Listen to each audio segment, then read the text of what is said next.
नमस्कार प्रिय विद्यार्थियों, वीके नॉलेज इलेक्ट्रिकल में आप सभी का स्वागत है।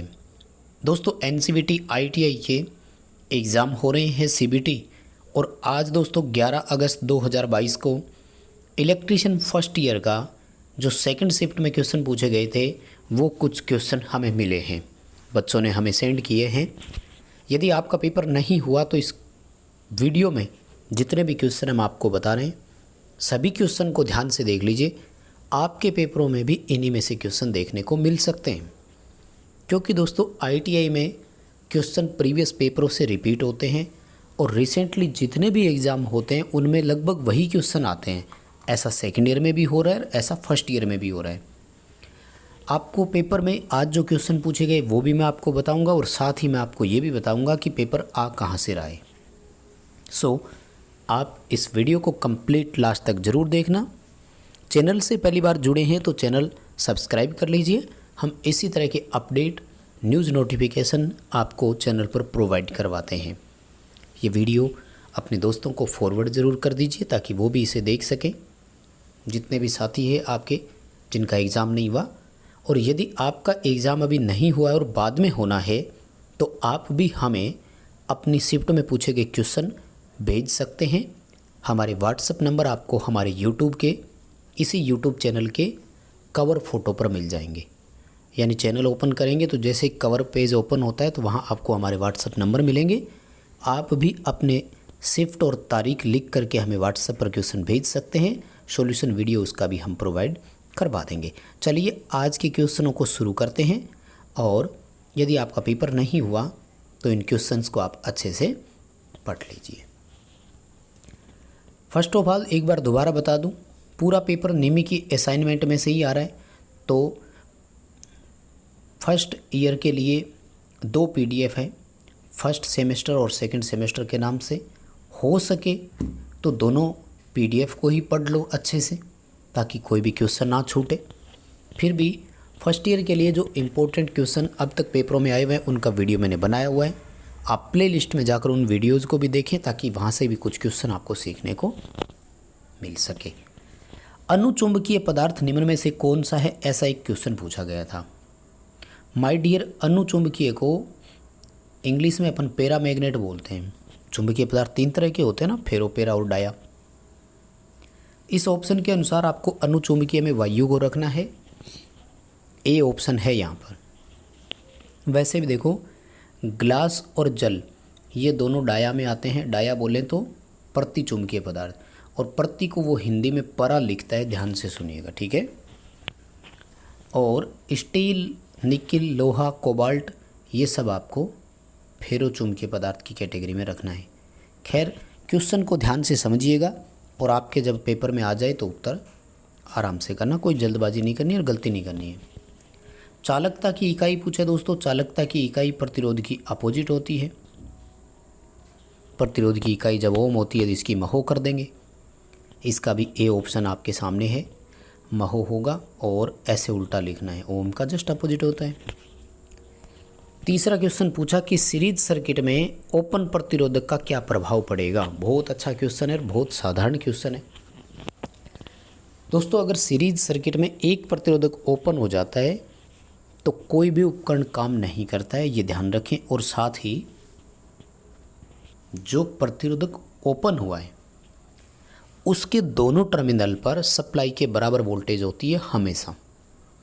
यानी मान लीजिए 3 प्रतिरोधक R1, R2, R3 श्रेणी क्रम में लगे हुए हैं। यदि R2 ओपन हो जाता है तो जितनी सप्लाई वोल्टेज है वो R2 के सिरों पर वोल्टमीटर लगाने से मेजरमेंट आ जाएगा। वहीं अगर आप R1 और R3 पर मेजरमेंट लेंगे तो वहाँ 0 वोल्टेज होगी, ये भी ध्यान रखना। आपको इस क्वेश्चन का सी उत्तर सही करना है।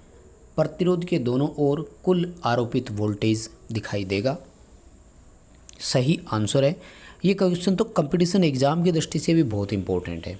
खैर अभी तो आप फर्स्ट ईयर में हो, सेकंड ईयर करोगे, आईटीआई कंप्लीट होगी, उसके बाद भर्ती परीक्षाओं की तैयारी करोगे, तब ये क्वेश्चन बड़े काम आएंगे। आगे देखिए, रेजिस्टिविटी प्रतिरोधकता की इकाई आपसे पूछी गई है और रेजिस्टिविटी की यूनिट जब आपको कवरअप करनी है तो इसमें देखिए ओम मीटर करना है, ठीक है। प्रतिरोधकता की इकाई है। सी उत्तर करना। कई दफ़ा ओम मीटर भी लिख देता है और ओम सेंटीमीटर भी लिख देता है, तो ये थोड़ा ऑप्शन पर नज़र डाल देना। और जब मीटर सेंटीमीटर दोनों आ जाए उस दौरान फिर ओम मीटर ऑप्शन के साथ ही जाना है। खैर वो एज इट इज़ क्वेश्चन उठा रहे हैं तो चेंज तो करेंगे नहीं, सी ऑप्शन ही फिर आपको वहाँ देखने को मिल जाएगा, ओम मीटर, ये याद कर देना। एक ये देखो जॉइंट वाली फ़ोटो आ रही है बार बार, तो ये है मेरिड जॉइंट। इसको आप फर्स्ट सेमेस्टर की जो PDF है उसमें से देख लेना, थोड़ा अच्छा चित्र आपको समझ में आ जाएगा। मेरिड जॉइंट वाला जो है ना सिंबल वही है, ये एक्चुअल जॉइंट करके दिखाया है, ठीक है ना। हिंदी में ऑप्शन में या फिर विवाहित जॉइंट लिखा होगा और ऑप्शन ए सही है इसका, आपको उसमें मिल जाएगा। मैंने मिलान कर लिया है, वैसे असाइनमेंट में बिल्कुल आपको ये मिले। कुचालक प्रतिरोध की इकाई क्या है? अब देखो ये थोड़ा सा इसने क्या कर दिया, गड़बड़ कर दी। जब इंग्लिश की तरफ आप देखने जाओगे ना तो आपको इसका सही एग्जैक्ट नाम लिखा हुआ मिलेगा और वो है इंसुलेशन। प्रतिरोध को रेजिस्टेंस बोलते हैं। इंसुलेशन रेजिस्टेंस की इकाई पूछी है, बहुत इंपॉर्टेंट क्वेश्चन है, वेरी वेरी इंपॉर्टेंट क्वेश्चन है। इंसुलेशन प्रतिरोध मेगा ओम में नापा जाता है, ठीक है। आपका डी उत्तर सामने है। देखो कई बार बच्चे सोच लेते हैं कि कुचालक में क्या इकाई होगी सर, लेकिन नहीं, ये वास्तव में इंसुलेशन प्रतिरोध की इकाई पूछ रहा है, तो डी उत्तर करना। और XLPE केबल का पूरा नाम पूछ रहा है, तो XLPE केबल का पूरा नाम होता है क्रॉस लिंक्ड पॉलीएथिलीन केबल, ठीक है। तो इसका भी ऑप्शन पढ़ लेना थोड़ा अच्छे से ताकि आपको याद हो जाए। XLPE केबल का पूरा नाम असाइनमेंट में से देखेंगे तो भी आपको मुझे लगता है कि ठीक ठीक याद हो जाएगा। उसके बाद में एक हथौड़ा दिया हुआ है और पूछा कि इस हथौड़े का नाम क्या है, तो ये क्लो हैमर है, ध्यान रखना है ना। आगे से देखो जबड़ा पूरा खुला हुआ है और एकदम तीखा है और पतला है। ए ऑप्शन में जो लिखा हुआ है ना वही है। वैसे देखो बॉल पिन हैमर की पहचान है कि ऊपर एक तरफ से वो बॉल पिन जैसा होता है।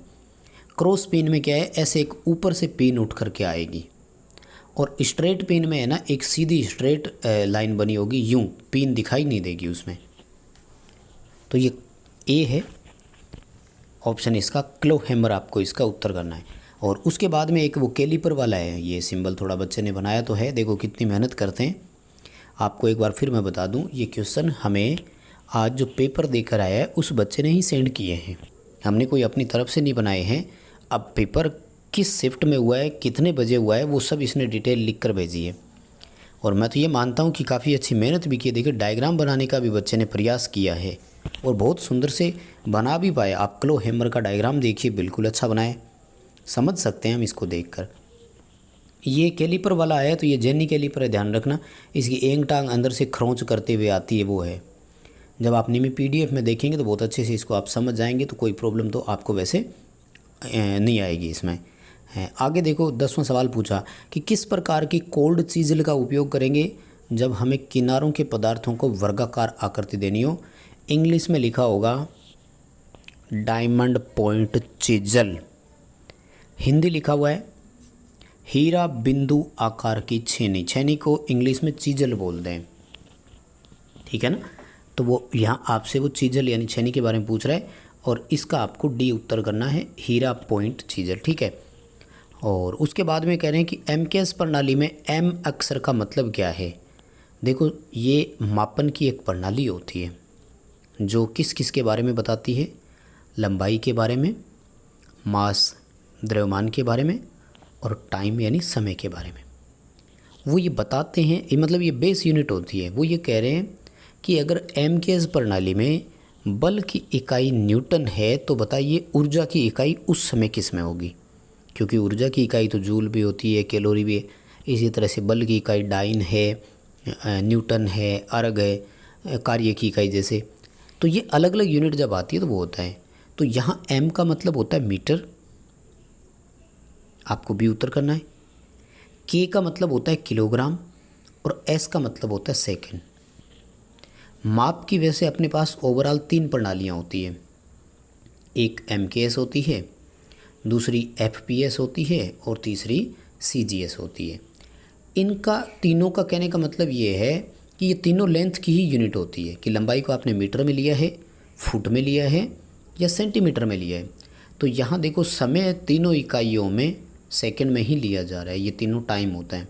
और ये है आपका जो बीच वाला है ये द्रव्यमान है, किलोग्राम में लिया है कि पौंड में लिया है कि ग्राम में लिया है, ये यूनिट जो है वो नापने की है ना। और ये देखिए लास्ट में लिखा है कि बस सर इतना ही हो पाया हमसे, है ना। तो ठीक है, एग्ज़ाम देकर आते हैं बच्चे, मानते हैं प्रेशर होता है एग्ज़ाम हॉल में तो इतने ही याद रहते हैं। आप यदि अपना पेपर देकर आएँ तो उस दिन हमें क्वेश्चन ज़रूर सेंड करें और इस वीडियो को लाइक और अपने दोस्तों को शेयर ज़रूर करना है और आप भी सब्सक्राइब वाला बटन ज़रूर दबाइए।